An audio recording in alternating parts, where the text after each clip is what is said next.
तो दोस्तों, जैसा कि हमने the beginning after the end के सीजन 2 के एपिसोड 5 खत्म कर ली, अब बारी है एपिसोड 6 की। पिछले एपिसोड के एंड में हमने देखा था कि ऑर्थर और उसके दोस्त क्रिस्टल की दीवार से अंदर आ रहे थे और अब एपिसोड 6 की शुरुआत यहीं से होती है। एपिसोड की शुरुआत में हम देखते हैं कि ऑर्थर और उसके दोस्त एक प्यारी सी जगह पर आ जाते हैं और तभी ब्राड भी बोलता है कि तहखाने का सबसे निचला हिस्सा यही है। वो सारे जब अंदर आते हैं तो देखते हैं कि हर तरफ प्यारे प्यारे क्रिस्टल्स हैं और साथ ही फूल भी हैं। तभी वो विचर बोलते हैं कि ऐसे फूल मैं पहली बार देख रही हूँ।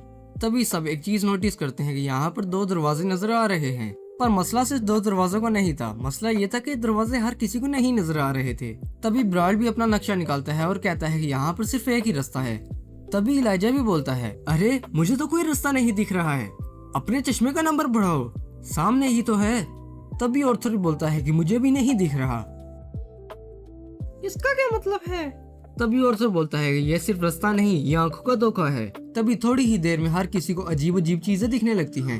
तभी हमें पता लगता है कि जो कुछ इन्हें दिखाई दे रहा है वो कुछ और नहीं बल्कि इनकी ख्वाहिश है। जो कुछ भी अपनी जिंदगी में चाहते थे वो इनके सामने अभी दिखाई दे रहा है। तभी इनमें से एक बंदा इसी धुंध में अचानक गुम हो जाता है।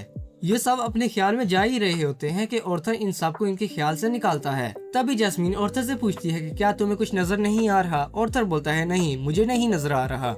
शायद इसलिए नहीं नजर आ रहा क्योंकि मेरा ख्वाब तुम सबको बचाना है। तभी ऑर्थर जैस्मीन को बोलता है कि कोहरे को हटाने की ताकत है तुम्हारे पास। हटा तो नहीं सकती, लेकिन उसमें से रास्ता जरूर निकाल सकती हूँ। तभी जैस्मीन एक दमदार अटैक दीवार की तरफ करती है और सारी धुंध वहाँ से हट जाती है। तभी वो सब देखते हैं कि जमीन में से अजीब सी जड़ें निकलकर उनकी तरफ आ रही हैं।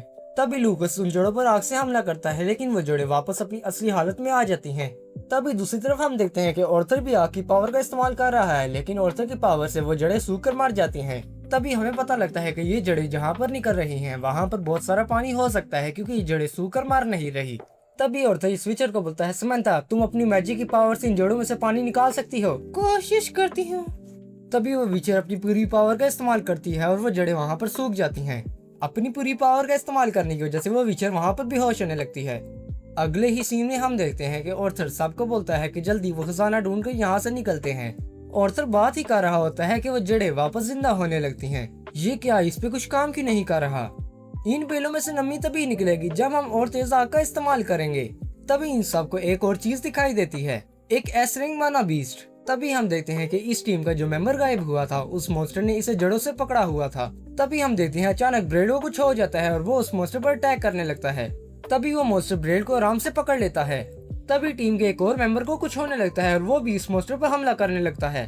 तभी ऑर्थर एक चीज सोचता है कि इस मॉन्स्टर को मारने के लिए आग से भी तेज किसी चीज की जरूरत पड़ेगी और फिर ऑर्थर उस मॉन्स्टर पर एक दमदार अटैक करता है और वो मॉन्स्टर टुकड़ों में बिखर जाता है। तभी ऑर्थर भी बोलता है, निकलने का सही मौका है।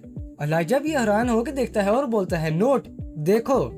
तभी वो जड़ें दोबारा से जिंदा होने लगती हैं और औरतों को गिरा देती हैं। ऑर्थर भी सोचता है, लगता है उसको जला नहीं सकते। तभी अचानक से लूकस को कुछ अजीब सा होने लगता है, वो सुस्ता पड़ जाता है। तभी ऑर्थर उससे बोलता है कि लूकस इस पर अटैक करो, लेकिन लूकस उस मॉन्स्टर पर अटैक करने के बजाय ऑर्थर पर अटैक कर देता है और फिर ऑर्थर वहाँ पर गिर जाता है। तभी जैस्मीन भागकर ऑर्थर की तरफ जाती है, लेकिन लूकस उस पर भी अटैक कर देता है और तभी इलाइजा भी उससे बोलता है कि पागल हो गए हो क्या, और उसके बोलते ही लूकस भी उस पर अटैक कर देता है। और तभी लूकस भी बोलता है कि तुम लोगों को बचाने के लिए मैं अपनी जान जोखिम में क्यों डालूं, तुम लोगों से ज्यादा कीमती मेरी जान है, लेकिन हम तो अच्छे दोस्त हैं ना। क्या कहा दोस्त, तुम सब सिर्फ और सिर्फ मेरे नौकर हो, मेरे लिए जान दोगे तो इतिहास में तुम्हारा नाम लिखा जाएगा। इतने में ही वो जड़ें आकर इलाइजा को पकड़ लेती हैं। अगले ही सीन में हम देखते हैं कि ब्राड उस मॉन्स्टर का बाजू काट देता है, लेकिन उसमें से वो जड़ें निकलकर ब्राड को मार देती हैं और वहीं पर ब्राड का काम तमाम हो जाता है। अगले ही सीन में हम देखते हैं कि ऑर्थर अपने अंदर माना बीज को जमा करने लगता है और इतनी पावर बनाता है कि आसपास की चीजें दूर हटने लगती हैं। तभी ऑर्थर भी सोचता है कि पता नहीं यहाँ से हम जिंदा बचकर निकलेंगे या नहीं। और फिर ऑर्थर अपने दोस्तों को देखता है जो बहुत कमजोर हो चुके थे और फिर ऑर्थर अपनी पूरी पावर से उस मॉन्स्टर पर अटैक करता है और इस पावर का अटैक इतना दमदार होता है कि एक ए रैंक का इंसान एस रैंक के मॉन्स्टर को क्रिस्टल बनाकर तोड़ देता है और खुद भी बेहोश होकर गिरने लगता है। तभी इलाइजा भी बोलता है कि कौन हो तुम, और फिर ये एपिसोड भी यहीं पर खत्म हो जाती है। अब मिलेंगे अगली एपिसोड में, तब तक के लिए बाय बाय। और भाई अपना रिस्पांस मुझे कमेंट में भी दो ताकि मैं और अच्छी वीडियो बना सकूं।